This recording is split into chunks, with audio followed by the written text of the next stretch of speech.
다음 소식입니다. 우리 경제가 저성장을 넘어서 제로 성장으로 추락할 것이란 암울한 전망이 나왔습니다. 잠재 성장률이 0%대로 추락하고 어떤 시나리오를 가정해도 역성장을 피할 수 없다는 국책연구기관 KDI의 진단이 나왔습니다. 세종 스튜디오 연결합니다. 박성환 기자, 우리 경제의 장기 전망 이렇게 어두운 이유가 뭡니까? 네, 가장 큰 이유는 고령화입니다. 우리나라의 생산 연령 인구는 2019년 정점을 찍은 뒤 급감하고 있죠. 반대로 고령 인구 올해 20%에서 2050년 2배로 늘어날 걸로 예상됩니다. 실제로 지난해 기준 60대 이상 인구 중 경제활동에 참가하는 사람은 절반이 안 되고요. 이들의 1인당 임금 역시 40, 50대에 비교하면 눈에 띄게 낮습니다. 이 영향으로 노동 투입이 경제 성장에 기여하는 몫은 2030년을 기점으로 마이너스가 될 거란 분석입니다. 앞으로 5년간의 잠재 성장률은 1.5%, 이후 10년간은 0.7%, 2040년대에는 0.1%까지 떨어질 거란 예상의 근거죠. 최악의 경우 2040년에 0.3%까지 내려갈 수도 있는데 긍정적으로 가정해도 하락세는 다가올 현실이란 판단입니다. 정규철 KDI 경제전망실장입니다.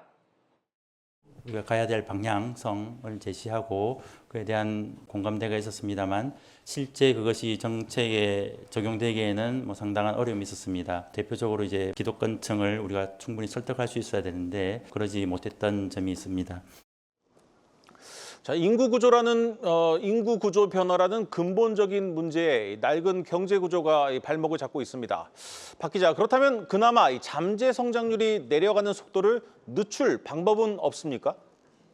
네, 첫째로 생산성을 높이는 방향으로의 경제 구조 개혁이 절실하다는 의견입니다.